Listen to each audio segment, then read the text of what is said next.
예수님은 의롭게 사는 것이 모든 그리스도인들이 추구해야 할 목표임을 마태복음 5장 20절에서 말씀하셨습니다. 이와 같이 그리스도인의 삶의 원리에 따라서 예수님은 실제적으로 6가지 예를 들어서 의롭게 사는 것이 어떤 삶인지를 보여주셨습니다.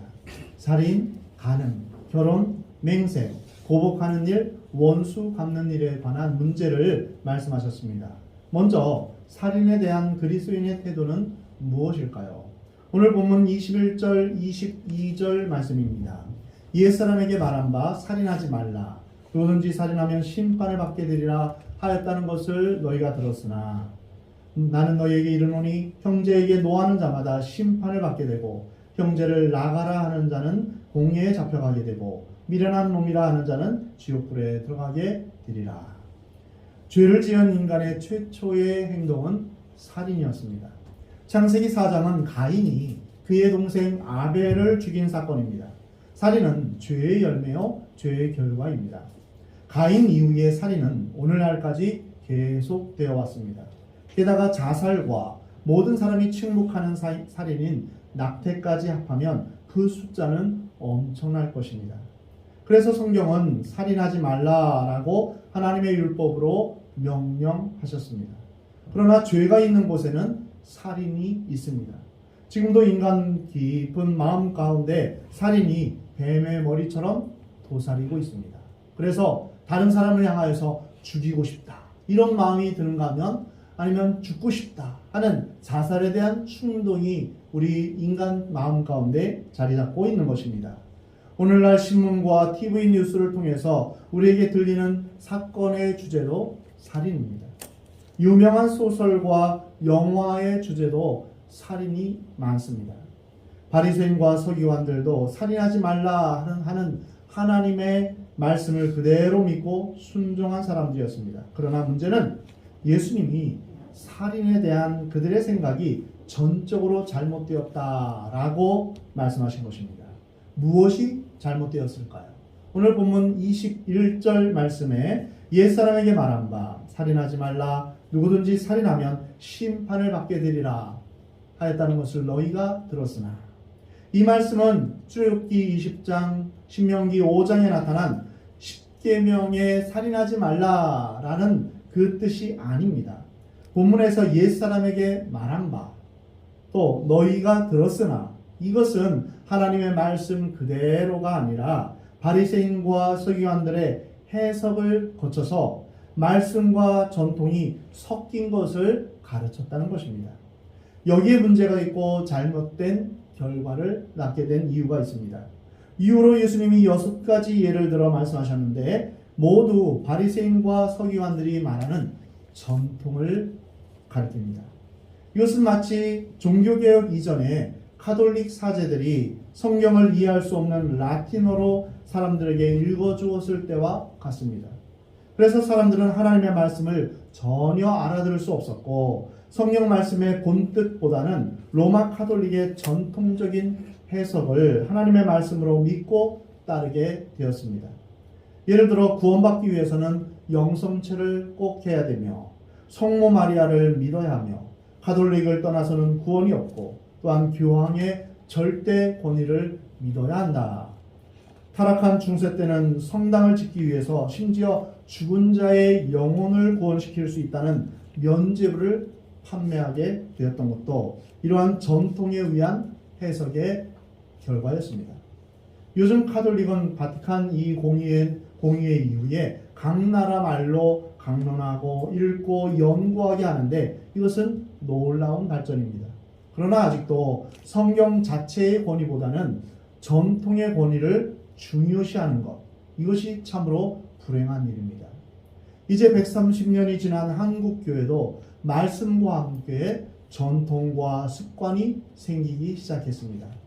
그러나 교회는 언제나 말씀, 성경 말씀 본래의 뜻으로 돌아가야 합니다. 성경의 권위보다 높은 것은 없어야 합니다.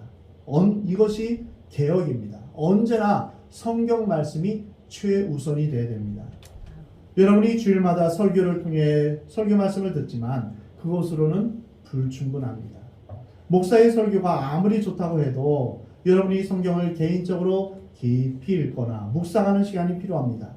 설교자의 설교를 찾아서 방송으로 유튜브로 들으려는 그런 자세보다 스스로 성경을 읽고 묵상하며 연구하고 외우는 그러한 신앙이 건강한 신앙입니다.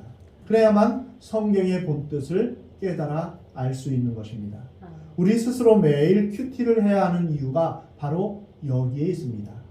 어느 한 부분에 치우치는 신앙은 잘못될 수 있고 그것이 전통이 되어서 오히려 예수님의 정신과 반대의 입장에 서게는 결과를 낳게 됩니다. 하나님을 그렇게 사랑한다던 바리새인과 서기관들이 예수님과 다른 입장에 서게 된 것이 바로 이러한 경우입니다. 전통은 중요합니다. 조직이나 질서도 중요합니다. 그러나 그것이 성경보다 더 높은 권위에 있어서는 안 됩니다. 수많은 이단들이 성경에서 시작하지만 그들이 계시를 받았다는 그들의 경전 또는 교리를 성경과 같은 권위에 올려 놓습니다. 우리의 진정한 유일한 권위는 바로 하나님의 말씀인 성경입니다. 우리가 성경으로 돌아올 때 회개의 역사가 일어나는 것입니다. 오늘 본문에서 예수님이 말씀하신 것은 바리새인과 서기관들이 하나님의 말씀을 왜곡하거나 축소했음을 보여주고 있습니다. 즉 살인하지 말라 하신 하나님의 말씀 다음에 누구든지 살인하면 심판을 받게 되리라. 이것을 이제 기록하고 있는데요. 이것 역시 전통의 말이고 이 심판은 형사 재판을 말하는 것입니다. 그래서 그 뜻을 바꾸어 버린 것입니다. 하나님의 말씀을 세상적인 차원으로 격화시킨 것입니다. 오늘날로 말하면 너희는 살인하지 말라. 살인하면 몇 년형 징역을 받게 될 것이다. 이렇게 격화시키는 것입니다. 하나님 앞에서의 죄가 아니라 세상 법정에서의 죄와 살인의 문제로 바꾸어 버린 것입니다. 살인의 문제는 인간이 심판할 문제가 아닙니다. 하나님이 인간을 만드셨으므로 살인하게 되면 하나님이 심판하십니다. 그런데 서기관과 바리새인들은 하나님의 심판까지 가면 감당하기 어려우니까 인간의 형사재판에서 내리는 형벌을 얘기함으로써 하나님으로부터 도망가고 만 것입니다. 그래서 하나님 앞에서의 죄가 중요하지 않고 들킨 죄가 중요한 것입니다. 들키지만 않으면 되는 것입니다. 아무리 죄를 지어도 법망에만 걸리지 않으면 된다라고 생각한 것입니다. 우리가 하나님 앞에서 과연 그러한 태도는 옳은 것일까요? 요즘 우리나라에서 간통죄가 없어졌습니다. 간음죄를 지었어도 감옥에 가지 않습니다. 그렇다고 해서 간음죄가 없어진 것일까요? 하나님 앞에서 간음죄는 여전히 존재합니다. 누구든지 살인자나 간음하는 자나 거짓말하는 자는 하나님 나라에 들어갈 수 없다라고 말씀하고 있습니다. 하나님 앞에서의 죄와 양심의 문제를 빼버리고 축소해 버린 것입니다. 왜 세상에 죄와 살인에 대한 법이 존재합니까? 하나님 앞에서의 정죄와 심판이 없다고 생각하기 때문입니다. 이 세상의 모든 사람들이 하나님을 경외하고 하나님을 두려워한다면 이 세상 법은 존재하지 않아도 됩니다. 왜냐하면 하나님이 두렵기 때문에. 그런데 이 세상 사람들은 하나님이 계시는 것을 믿지도 않고 또한 그것을 인정하지도 않습니다. 오늘날 현대를 사는 세상 사람들과 심지어 그리스도인들도 똑같은 생각을 하면서 이제 하나님이 내리시는 그 형벌과 심판을 생각하지 않고 세상의 법망만 피하면 된다. 세상의 법만 어기지 않으면 나는 의로운 사람이다 라고 스스로 생각할 때가 많이 있습니다. 그래서 이 땅에 예수님 믿는 사람이 아무리 많아도 죄는 줄어들지 않고 그대로 있습니다. 세상의 법이나 강력한 심판으로는 살인이나 죄가 절대로 없어지지 않습니다. 왜냐하면 몰래 죄를 짓는 사람이 얼마나 많이 있는지 모릅니다. 특히 머리가 좋을수록 그 법망을 잘 피해 다닙니다. 하나님이 살아계시고 하나님을 경외하는 마음이 있을 때 비로소 죄를 멀리하게 됩니다. 세상의 법은 각 나라마다 각기 기준이 다릅니다. 한 나라의 법이 바뀌면 죄의 기준이 달라집니다. 그러나 영원히 변치 않는 심판의 기준이 있는데 바로 하나님의 말씀입니다. 그러면 살인에 대한 예수님의 참된 해석은 무엇일까요? 예수님의 말씀의 본뜻은 살인이란 겉으로 나타나는 행위뿐 아니라 그 내면의 동기가 중요하다는 것입니다. 예레미야서의 만물보다 거짓되고 심히 부패한 것은 마음이라 누가 능히 이를 알리오마는 나 여호와는 심장을 살피며 폐부를 시험하고 각각 그 행위와 그의 행실대로 보응하신다라고 말씀하십니다. 하나님은 사람의 마음과 심령을 살피십니다. 하나님은 중심을 보십니다. 하나님은 살인 행위 그 자체보다도 살인의 동기를 더 중요하게 생각하십니다. 우리가 살인하지 않았다 하더라도 누구를 정말 죽일 만큼 미워했다면 살인한 것이다 라고 성경은 말씀하십니다. 요한일서 3장 15절 말씀입니다. 그 형제를 미워하는 자마다 살인하는 자니 살인하는 자마다 영생이 그 속에 거하지 아니하는 것을 너희가 아는 바라. 형제를 미워하는 것이 곧 살인이다. 이렇게 예수님이 말씀하셨습니다. 이 말씀을 듣는 바리새인과 서기관들은 마음이 편하지 않았을 것입니다. 왜냐하면 자기들이야말로 율법을 가장 잘 지킨 사람이요 하나님을 가장 잘 섬긴 사람이라고 생각했기 때문입니다. 그런데 이렇게 안심하며 살아왔는데 내가 살인자다 이렇게 말씀하시니 얼마나 불편했겠습니까? 이것은 그때의 사람들뿐 아니라 오늘을 사는 우리에게도 불편하고 괴로운 것입니다. 왜냐하면 우리도 실제로 살인하지 않았지만 정말 죽이고 싶도록 미워한 사람은 있기 때문입니다. 어느 한 선교사님, 제가 잘 아는 한 선교사님이 바로 이 본문의 말씀을 통하여서 자신이 죄인이라는 것을 깨닫게 되었다는 것입니다. 저 역시도 그렇습니다. 나는 사람 앞에서 나는 참 착하다 이렇게 생각해 왔지만 그러나 절대로 그렇지 않습니다. 내 마음 가운데 미움이 있을 때 그것은 바로 살인하는 것과 같다라고 말씀하고 있습니다. 예수님은 속으로는 누구를 평생 미워하고 살면서 겉으로는 고상한 척하는 사람들을 향해 살인자라고 말씀하고 있습니다. 과연 우리는 사람을 미워하지 않았습니까? 과연 우리는 살인자가 아닙니까? 어느 누구도 이 말씀 앞에서 자유로운 사람은 아무도 없습니다. 예수님은 살인이 세 가지 내용을 포함하는 것이라고 말씀하십니다. 먼저 분노입니다. 오늘 본문 22절을 보면 나는 너희에게 이르노니 형제에게 노하는 자마다 심판을 받게 된다라고 말씀하셨습니다. 분노는 살인을 내포합니다. 여기에서의 분노는 옳지 못한 분노, 즉 교만과 미움과 악의에 찬 분노이 이러한 들끓는 분노입니다. 절제되지 않는 분노입니다. 때로는 의로운 분노를 가질 수 있는데 우리는 죄인이기에 그 분노를 폭발하는 과정에서 때로는 죄를 짓게 됩니다. 모세의 예를 들면 동족 형제를 돕다가 본의 아니게 살인을 하고 말았습니다. 이것이 죄성을 가진 인간의 모습입니다. 에베소 4장 26절에서 이렇게 말씀하십니다. 분을 내어도 죄를 짓지 말며 해가 지도록 분을 품지 말라. 분이 날 수 있습니다. 우리 마음 가운데 화가 나는 것은 인지상정입니다. 어느 누구든 화가 날 수 있습니다. 화는 자기를 보호하는 그런 감정 중에 하나입니다. 그렇지만 화를 내도 죄를 짓지 말라는 것입니다. 죄는 무엇입니까? 바로 다른 사람을 공격하는 것입니다. 욕하고 또한 육체적으로 언어적으로 폭력을 행하는 것입니다.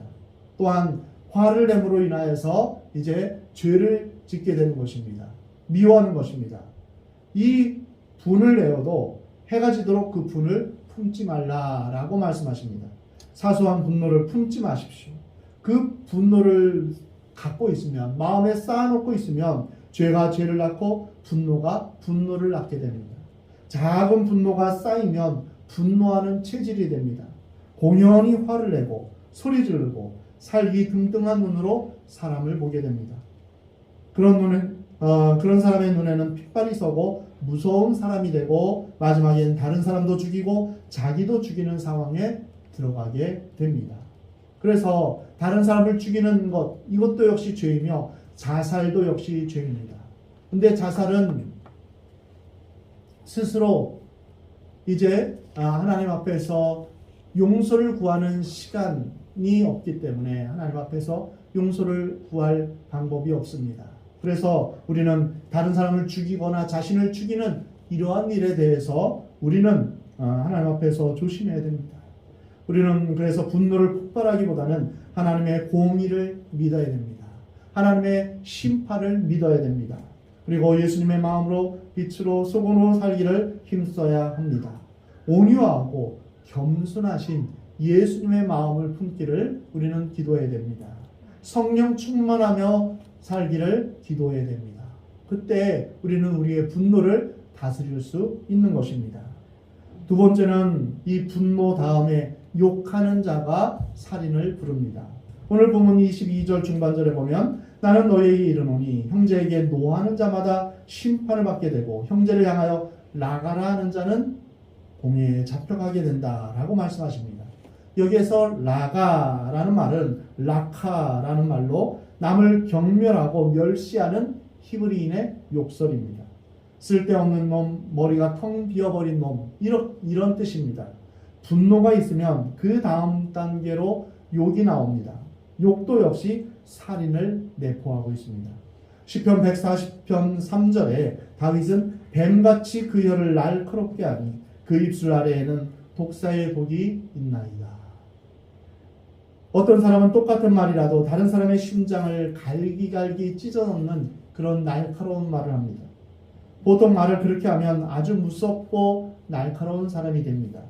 입의 권세는 사람을 살리기도 하고 죽이기도 합니다. 세 번째는 남을 저주하는 것이 살인에 포함된다고 말씀하십니다. 22절 하반절에 보면 미련한 놈이라 하는 자는 지옥불에 들어가게 되리라.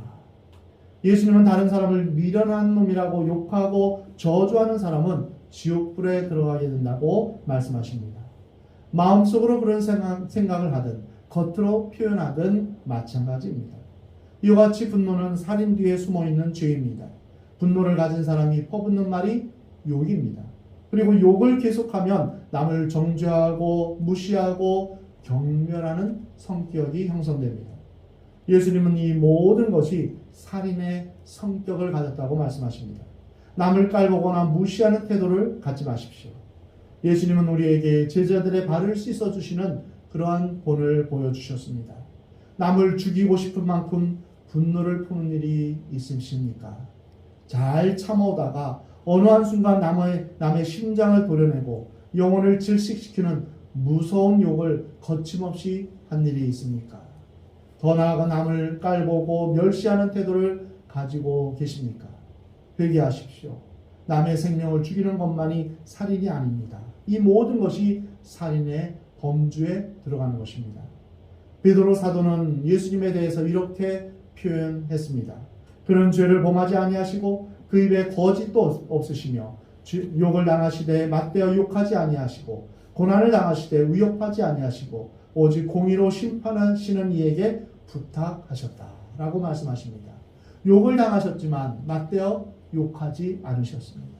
고난을 당하셨지만 그들을 향하여서 위협하지 않으셨습니다. 오직 공의로 심판하시는 하나님께 그 모든 것을 부탁하셨습니다. 이러한 말씀을 해주신 예수님은 결론적으로 우리에게 두 가지 권면을 하십니다. 오늘 본문 23절, 24절 말씀입니다. 우리 함께 같이 읽겠습니다. 23절, 24절입니다. 시작. 그러므로 예물을 제단에 드리려다가 거기서 내 형제에게 원망 들을 만한 일이 있는 것이 생각나거든. 예물을 제단 앞에 두고 먼저 가서 형제와 화목하고 그 후에 와서 예물을 드리라. 두 번째는 오늘 본문 25절, 26절 말씀입니다. 너를 고발하는 자와 함께 길에 있을 때 급히 사와하라. 그 고발하는 자가 너를 재판관에게 내어주고 재판관이 옥리에게 내어주어 옥에 가둘까 염려하라. 진실로 내게 이르노니 내가 한 푼이라도 남김이 없이 다 갚기 전에는 결코 거기서 나오지 못하리라.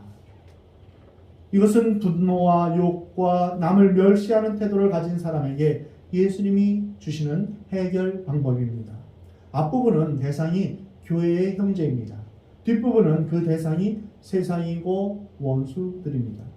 이것은 교회 안과 밖에서 형제들과 원수들에게 어떻게 대해야 되는지 보여주십니다. 이 둘에는 공통점이 있는데요. 모두 불편한 관계이고 또 긴급성이 있다는 것입니다. 예수님은 예물을 제단에 두고 먼저 가서 화해하라 라고 말씀하십니다. 예배드리는 것은 그리스도인들에게 아주 중요한 것입니다. 그러나 이것보다 더 중요한 것이 있습니다. 그것은 형제를 용서하는 것입니다. 만일 형제를 용서하지 못하고 분노를 품에 품고 욕을 하고 미워하는 채로 예배를 드린다면 하나님은 그러한 예배를 받지 않으신다라고 말씀하십니다. 이사야 선지자를 통해서 하나님은 이렇게 말씀하십니다. 너희의 무수한 재물이 내게 무엇이 유익하뇨? 내 마당만 밟을 뿐이니라. 너희가 많이 기도할지라도 내가 듣지 아니하리니 이는 너희의 손에 피가 가득함이라. 하나님이 기뻐하시는 제사는 눈에 보이는 화려한 예배의식이 아니라 정말 한 형제와 손을 잡고 눈물을 흘리며 회개하고 돌아와서 하나님께 드리는 제사라고 하나님 우리에게 말씀하십니다. 우리에게 미워하는 사람이 있을지 모릅니다. 죄와 불의는 미워하십시오. 그러나 그 사람은 용서하시기 바랍니다. 그 사람이 아직 깨닫지 못했기 때문에 또 그 사람이 상처가 있기 때문에 그 사람이 무지해서 그 사람의 연약함으로 인해서 그럴 수 있다 하는 마음으로 하나님의 마음으로 그 사람을 용서하시기 바랍니다. 그리고 화해하십시오. 먼저 가서 형제와 화목하라 말씀을 행하는 기적이 여러분에게 있기를 원합니다. 이것은 우리의 힘과 능력으로 될 수 없습니다. 우리가 구원받은 것은 하나님의 은혜요 하나님의 능력 때문입니다. 우리가 신앙생활하는 것도 역시 마찬가지입니다. 우리의 힘으로 신앙생활하는 것이 아닙니다. 또한 형제를 사랑하고 형제와 화목하게 사는 것도 역시 성령의 이끄심과 도우심이 절대적으로 필요합니다. 아멘. 또한 세상에 나가서 송사하는 사람과 길에서 만났을 때 급히 사와라 말씀하십니다. 이 시간에 용서하기로 여러분 결정하시기 바랍니다. 아멘. 누구의 잘잘못을 따지지 말고 주님 말씀대로 하나님의 마음, 용서하는 마음, 사랑의 마음을 품으시기 바랍니다. 아멘. 우리가 서로 용서하고 용서받기를 하나님은 원하십니다. 아멘. 하나님이 우리의 죄를 용서해 주신 것은 우리가 갖고 있는 1만 달란트를 탕감받은 것과 마찬가지입니다. 1만 달란트가 얼마나 큰 돈입니까? 우리나라 돈으로 환산하면 수천억 원, 수조 원에 해당되는 것입니다. 우리의 평생 갚아도 못 갚을 만한 그런 어마어마한 무게의 짐입니다. 이러한 우리의 모든 죄의 짐을 다 용서해 주셨습니다. 그런데 우리가 다른 사람의 죄를 용서 못할 것이 무엇이 있겠습니까? 만약 다른 사람의 죄를 용서하지 못한다면 우리가 칼날을 우리의 손에 쥐고 있는 것과 같습니다. 세게 쥐면 쥘수록 그 칼날은 자신의 손을 베면서 피를 흘릴 뿐입니다. 우리가 용서하지 않으면 않을수록 우리가 상처를 받게 되는 것입니다. 용서는 다른 사람을 치유하고 회복하는 것뿐 아니라 우리 자신을 회복하고 치유하는 길입니다. 아멘. 주님은 이 용서를 미루지 말고 지금 이 자리에서 결정하라고 말씀하십니다. 그러면 하나님의 은혜가 우리의 삶에 가득 찰 것이라고 약속하셨습니다. 아멘. 만약 우리가 용서하지 않는다면 우리도 역시 용서받지 못할 것이라고 말씀하고 있습니다. 오늘 본문 말씀을 따라서 살인에 대한 예수님의 바른 가르침을 받아서 우리 안에 분노하고 욕하고 저주하는 대상이 있다면 먼저 가서 용서를 구하고 화해하는 여러분이 되시기 바랍니다. 아멘. 하나님의 마음, 사랑하는 마음으로 말미암아 온전히 하나님의 뜻 가운데서 살아가는 저와 여러분의 삶이 되기를 하나님은 원하십니다.